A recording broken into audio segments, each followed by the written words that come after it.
Chapter 3. Now there was long war between the house of Saul and the house of David. But David waxed stronger and stronger, and the house of Saul waxed weaker and weaker. And unto David were sons born in Hebron. And his firstborn was Amnon of Ahinoam the Jezreelitess, and his second Chileab of Abigail the wife of Nabal the Carmelite, and the third Absalom the son of Maacah, the daughter of Talmai king of Geshur, and the fourth Adonijah the son of Haggith, and the fifth Shephatiah the son of Abital, and the sixth Ithream by Eglah David's wife. These were born to David in Hebron. And it came to pass, while there was war between the house of Saul and the house of David, that Abner made himself strong for the house of Saul. And Saul had a concubine whose name was Rizpah, the daughter of Aiah. And Ishbosheth said to Abner, Wherefore hast thou gone in unto my father's concubine?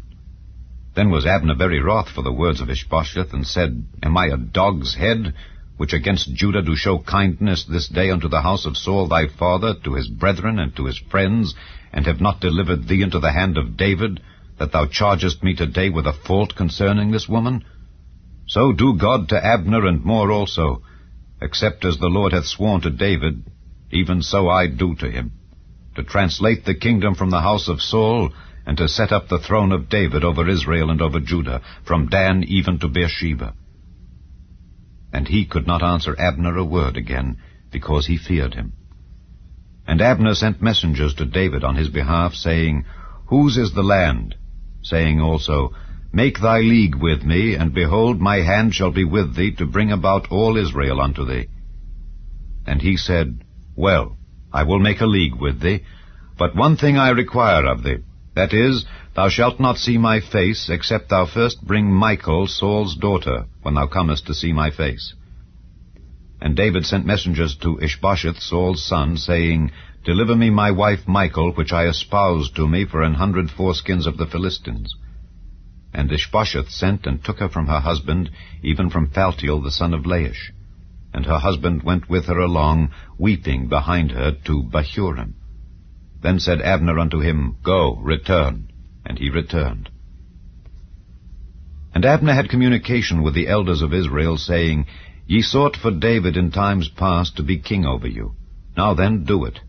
For the Lord hath spoken of David, saying, By the hand of my servant David I will save my people Israel out of the hand of the Philistines, and out of the hand of all their enemies. And Abner also spake in the ears of Benjamin. And Abner went also to speak in the ears of David in Hebron all that seemed good to Israel, and that seemed good to the whole house of Benjamin. So Abner came to David to Hebron, and 20 men with him. And David made Abner and the men that were with him a feast. And Abner said unto David, I will arise and go, and will gather all Israel unto my lord the king, that they may make a league with thee, and that thou mayest reign over all that thine heart desireth. And David sent Abner away, and he went in peace. And behold, the servants of David and Joab came from pursuing a troop, and brought in a great spoil with them. But Abner was not with David in Hebron, for he had sent him away, and he was gone in peace. When Joab and all the host that was with him were come, they told Joab, saying, Abner the son of Ner came to the king, and he hath sent him away, and he is gone in peace. Then Joab came to the king, and said, What hast thou done? Behold, Abner came unto thee. Why is it that thou hast sent him away, and he is quite gone? Thou knowest Abner the son of Ner, that he came to deceive thee, and to know thy going out and thy coming in, and to know all that thou doest. And when Joab was come out from David, he sent messengers after Abner, which brought him again from the well of Sirah.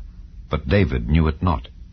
And when Abner was returned to Hebron, Joab took him aside in the gate to speak with him quietly, and smote him there under the 5th rib, that he died, for the blood of Asahel his brother. And afterward, when David heard it, he said, I and my kingdom are guiltless before the Lord forever from the blood of Abner the son of Ner. Let it rest on the head of Joab, and on all his father's house, and let there not fail from the house of Joab one that hath an issue, or that is a leper, or that leaneth on a staff, or that falleth on the sword, or that lacketh bread. So Joab and Abishai his brother slew Abner, because he had slain their brother Asahel at Gibeon in the battle. And David said to Joab and to all the people that were with him, Rend your clothes, and gird you with sackcloth, and mourn before Abner. And King David himself followed the bier. And they buried Abner in Hebron, and the king lifted up his voice and wept at the grave of Abner, and all the people wept. And the king lamented over Abner, and said, Died Abner as a fool dieth? Thy hands were not bound, nor thy feet put into fetters. As a man falleth before wicked men, so fellest thou. And all the people wept again over him. And when all the people came to cause David to eat meat while it was yet day, David sware, saying, So do God to me, and more also, if I taste bread or aught else till the sun be down. And all the people took notice of it, and it pleased them, as whatsoever the king did pleased all the people. For all the people and all Israel understood that day that it was not of the king to slay Abner the son of Ner. And the king said unto his servants, Know ye not that there is a prince and a great man fallen this day in Israel? And I am this day weak, though anointed king. And these men, the sons of Zeruiah, be too hard for me. The Lord shall reward the doer of evil according to his wickedness.